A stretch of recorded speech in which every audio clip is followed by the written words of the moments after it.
Hello friends, welcome my H medicine channel. আজকে আবার এক নতুন টপিক নিয়ে আমি ডিসকাস করতে যাচ্ছি।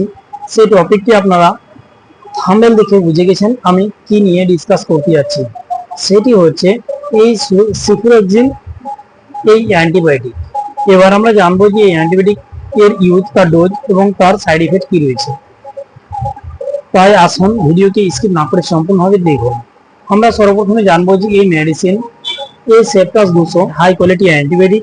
তারপরে আমরা জানবো যে এই মেডিসিনের ইউজ কি। এই মেডিসিনকে বেশ কিছু এর ক্ষেত্রে ইউজ করে থাকে, যেমন ইউটিআই ইনফেকশন, আরটিআই ইনফেকশন, এছাড়া ইএনটি, নাক কান গলা, এছাড়া শরীরের মধ্যে যাবতীয় ধরনের ব্যাকটেরিয়াল ইনফেকশন, সে গ্রাম পজিটিভ হোক বা গ্রাম নেগেটিভ হোক, দুটোই কিন্তু কাজ করে থাকে। তারপরে আসুন এবার আমরা জানবো যে এই মেডিসিনের ডোজটি কি।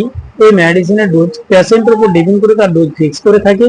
নর্মাল ডোজ, যেমন অ্যাডাল্টের জন্য 1 ট্যাব বিডিপিসি, একটি করে ট্যাবলেট দিনে 2 বার খাওয়ার পরে, সকালে রাত্রে খাওয়ার পরে নেওয়ার নির্দেশ দিয়ে থাকে।